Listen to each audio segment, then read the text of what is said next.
Bonjour Mathieu, bonjour à tous. À la une ce matin, une date, un mot, 6 juin et D-Day. À la une de Ouest France d'abord, 6 juin, l'hommage et le souvenir. À la une du Figaro, 6 juin 44, le matin de la liberté. D-Day, le jour de gloire des vétérans, choisit les dernières nouvelles d'Alsace. Mais c'est le Parisien aujourd'hui en France qui fait le mieux résonner le passé et le présent. Avec D-Day, comment on se retrouve? Et le quotidien d'assortir ce titre aigrefin d'une photo de Macron et Trump aux cérémonies d'hier. Macron regarde par ici, Trump, la mine sévère, regarde par là. Et pour cause, Trump tourne le dos à l'Europe, analyse Le Monde, histoire de rappeler que les alliés d'hier ne sont plus ceux d'aujourd'hui. On parle aussi du débarquement en une de l'opinion, qui évoque la tentation du débarquement de Mélenchon par son opposition interne après son score faiblard aux européennes. Et puis bien sûr, il y a les divisions de la droite qui n'ont rien à voir avec les divisions aéroportées d'hier et Valérie Pécresse qui ne rejoint pas le monde libre, juste son petit mouvement libre. Ce matin dans la presse, les batailles d'hier ne sont pas les guéguerres d'aujourd'hui. David, la presse du D-Day, c'est aussi la presse qui a couvert le débarquement à l'époque. Qu'ont dit les journaux au lendemain du débarquement? Comment les correspondants de guerre l'ont-ils couvert à l'époque? Courrier International réunit quelques extraits des journaux parus au lendemain du 6 juin 44. En Grande-Bretagne, dès le 7 juin 44, le Manchester Guardian titrait avec des accents churchilliens « Nous sommes l'histoire ». Et il publiait les dernières heures du grand événement par son correspondant parachuté avec la 6e division aéroportée.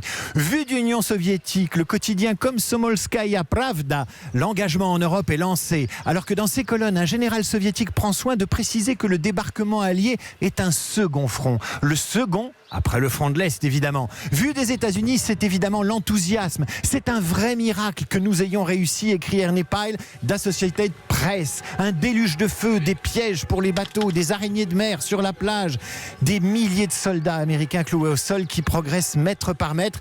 Mais vu d'Allemagne, le journal officiel de propagande ne s'avoue pas vaincu. Nos défenses n'ont pas été surprises, tente de se persuader la presse nazie.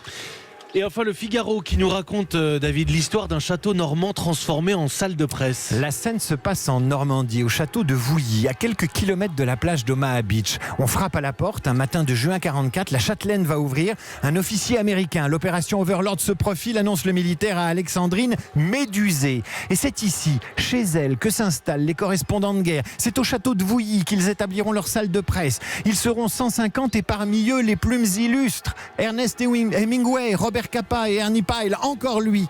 Et c'est d'une des salles du château réquisitionnées, réaménagées, que les reporters vont écrire, raconter au monde entier la libération de la France.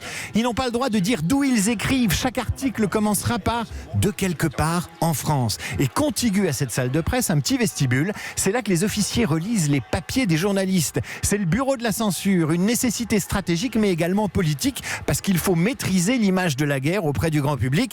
Les journalistes quitteront le château en août 44, conclut le Figaro, mais ils reviendront après la guerre, comme John Morris, fondateur de Life.